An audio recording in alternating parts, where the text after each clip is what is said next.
Fibre platform সহ এই ধরনের যেসব প্ল্যাটফর্ম আছে এগুলো আমাদের বয়কট করা উচিত কি না। আসসালামু আলাইকুম, আশা করি সবাই ভালো আছেন। ইসরায়েল ফিলিস্তিনের উপর বর্বর হামলা করার পর আমরা বাংলাদেশে বিভিন্ন প্রোডাক্ট বয়কট করা শুরু করি। এটা কিন্তু এই প্রথম এমনটা নয়, এর আগেও বিভিন্ন সময় আমরা এই ধরনের বয়কট কর্মসূচি করেছি। তো এরই পরিপ্রেক্ষিতে fiverr.com, এটা যেহেতু একটা ইসরায়েলি প্রতিষ্ঠান, আমরা fiverr.com-কে বয়কট করব কি না এই বিষয়টা নিয়ে ফাইবার গ্রুপ সহ বিভিন্ন প্ল্যাটফর্মে আলোচনা হচ্ছে। এই বিষয়ে আমার মতামত কি, আমার আন্ডারস্ট্যান্ডিং কি, এই ভিডিওতে মূলত আমি সেই বিষয়গুলো শেয়ার করব। টোটাল ভিডিওটা আমি 3টে বিষয় আলোচনা করব। 1, আমরা কেন বয়কট করি। 2, কোকোকোলা সহ সিমিলার প্রোডাক্ট আমরা কেন বয়কট করছি। 3, ফাইবার প্ল্যাটফর্ম সহ এই ধরনের যেসব প্ল্যাটফর্ম আছে এগুলো আমাদের বয়কট করা উচিত কি না। প্রথমে আমি আলোচনা করি যে আমরা কেন বয়কট করি। আমাদের বয়কট করার কারণ হচ্ছে, যেসব প্রতিষ্ঠান বা যেসব দেশ আমাদের দেশে প্রোডাক্ট সেল করছে তারা যদি আমাদের স্বার্থবিরোধী কোনো কাজ করে তখন আমরা বয়কট করি। কেন করি? যেহেতু আমরা তাদের সার্ভিস বা পণ্য কিনে তার বিনিময়ে আমরা তাদেরকে টাকা দিয়ে থাকি, তারা যেন কোনোভাবে অর্থনৈতিকভাবে আমাদের কাছ থেকে কোনো ধরনের সুবিধা নিতে না পারে, সেজন্য আমরা বয়কট করে থাকি। তো আমরা কোকোকোলা ব্র্যান্ড, এটা আমরা কেন বয়কট করছি? বর্তমানে বেশ ঈদের পরপরই কোকোকোলা নিয়ে একটা কথা শুরু হয়েছে, মোজো নিয়ে একটা কথা হচ্ছে, মোজো প্রাইস বাড়িয়েছে। সো এগুলো আসলে থাকবে এবং চলবে। তো যারা কোকোকোলার পক্ষে সাফাই গাচ্ছে তারা বলতে চাচ্ছে যে কোকোকোলা এটা একটা ইসরায়েলি ব্র্যান্ড না, এটা কিন্তু একটা আমেরিকান ব্র্যান্ড। এবং এই কথাটা সত্য, কোকোকোলা কোনো ইসরায়েলি ব্র্যান্ড না, এটা আমেরিকার সম্ভবত জর্জিয়া এদের হেডকোয়ার্টার অবস্থিত। সো এটা হচ্ছে একটা ইসরায়েলি প্রোডাক্ট না। তারপর আমরা কেন বয়কট করছি?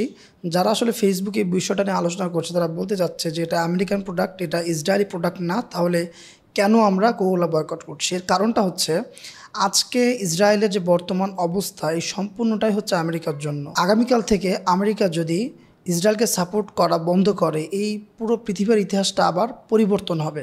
1950 সালের পর থেকে নিয়ে এই পর্যন্ত ইতিহাস যেভাবে লিপিবদ্ধ হচ্ছে, আগামীকাল থেকে যদি আমেরিকা ইসরায়েলকে সাপোর্ট করা বন্ধ করে, 2024 সালের পর থেকে নিয়ে এই ইতিহাসটা টোটালি ভিন্নভাবে লিপিবদ্ধ হবে, অর্থাৎ টোটালি 180 ডিগ্রি ঘুরে যাবে।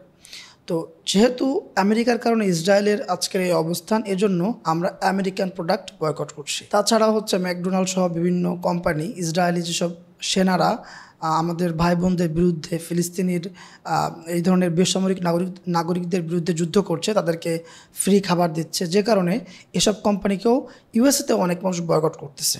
এবং আপনারা যদি একটু নিউজ ফিডে চোখ রাখেন, অনেক শোরুম তাদের বিক্রি করে দিতে হয়েছে। সো এই জন্য আমরা কোকোকোলাকে বয়কট করছি। এখন আমরা fiverr.com-কে বয়কট করব কি না, আমার আগের 2টি আলোচনায় আপনারা কিন্তু বুঝে গেছেন যে আমাদের বয়কট করার মেইন উদ্দেশ্য হচ্ছে, আমরা অর্থনৈতিকভাবে তারা যেন আমাদের টাকা ব্যবহার করে তারা যেন কোনো ধরনের সুবিধা পেতে না পারে, সেই জন্য আমরা বয়কট করছি। সোজা কথায় আমরা চাচ্ছি যে অর্থনৈতিকভাবে তাদেরকে পঙ্গু করে দিতে। যদিও প্রোডাক্ট বয়কটের মাধ্যমে এটা সম্ভব না, বাট যতটুক পারি, নাইমামা হচ্ছে কানামামা ভালো, একটা কথা আছে না। এখন আমাকে চিন্তা করতে হবে fiverr.com, এটার মাধ্যমে আমরা অর্থনৈতিকভাবে সমৃদ্ধ হচ্ছি নাকি ফাইবার সমৃদ্ধ হচ্ছে? এই বিষয়টা আপনি একটু ডিপলি চিন্তা করলে বুঝবেন। fiverr.com-এর মাধ্যমে আমরা যে ইনকাম করি, সেই ইনকামের 80% আমরা পাই, 20% ইসরায়েল পায়।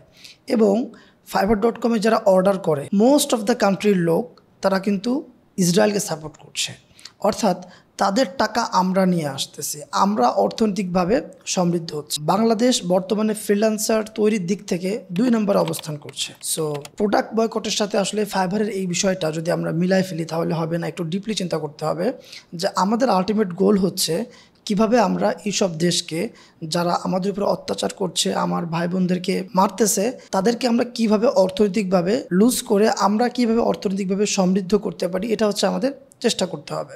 কারণ বর্তমান বিশ্বে একটা দেশকে যদি আপনি অর্থনৈতিকভাবে পঙ্গু করে দেন তাহলে আর কিচ্ছু করতে হবে না। দেখেন আমেরিকা কি করে, ইরানের সাথে যখন কিছু হয় সাথে সাথে একটা স্যাংশন দেয়।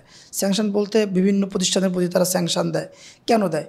অর্থনৈতিকভাবে আসলে ইরানকে তারা পঙ্গু করে রাখতে চায়। এই যে আপনার ইসরায়েলের যুদ্ধ, এই যে আপনার সিরিয়ার যুদ্ধ, মধ্যপ্রাচ্যে যে যুদ্ধগুলো বাঁধিয়ে রাখছে, আমেরিকা খুব ভালো করে জানে মধ্যপ্রাচ্যের যেসব সম্পদ রয়েছে মাটির তলে, আমেরিকা যদি এদেরকে যুদ্ধবিগ্রহে জড়ায় না রাখে তাহলে এরা অর্থনৈতিকভাবে আমেরিকার চেয়েও শক্তিশালী হয়ে যাবে।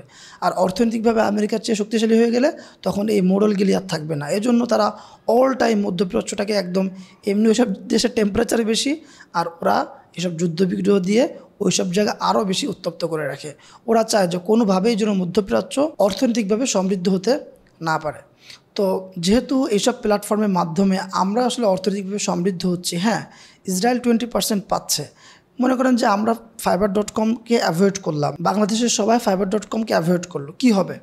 আপনার জায়গাটা অন্য কেউ এসে বসে পড়বে, অন্য কোনো দেশ অর্থনৈতিকভাবে সমৃদ্ধ হয়ে যাবে। সো আপনারা যারা fiverr.com-কে বয়কট করতে বলতেছেন, তাহলে তো কোকোকোলার উচিত বাংলাদেশের প্রোডাক্ট সাপ্লাই দেওয়া বন্ধ করা।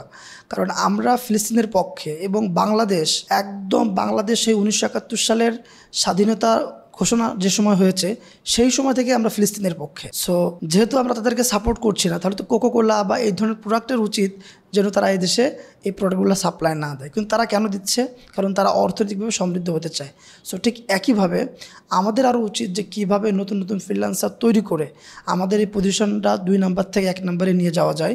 এবং শুধু ফ্রিল্যান্সিং প্ল্যাটফর্ম না, কিভাবে আমরা আমাদের দেশের লোকজন ওইসব দেশে পাঠিয়ে, আমেরিকা ইউরোপে পাঠিয়ে কিভাবে আমাদের দেশের এই বেকার লোকজনদের একটা কর্মসংস্থান তৈরি করা যায়, আমরা কিভাবে অর্থনৈতিকভাবে সমৃদ্ধ হতে পারি, অর্থনৈতিকভাবে সমৃদ্ধ হয়ে দেশের শিক্ষা ব্যবস্থা, স্বাস্থ্য ব্যবস্থা, ডিফেন্স সিস্টেম, এগুলোকে আমরা কীভাবে ভালো করতে পারি, এটা কিন্তু আমাদের উদ্দেশ্য হওয়া উচিত। যে ওদের কর্মসংস্থান ধ্বংস করে, ওদের লোকজনের কর্মসংস্থান ধ্বংস করে আমাদের লোকজনগুলোকে সেই সব পজিশনে বসিয়ে আমরা কিভাবে অর্থনৈতিকভাবে সমৃদ্ধ হতে পারি, এটাই কিন্তু আমেরিকারা করে আসছে। সো প্রোডাক্ট বয়কটের সাথে আসলে ফাইবার বয়কটের এই জিনিসটা এভাবে মিলাইলে হবে না।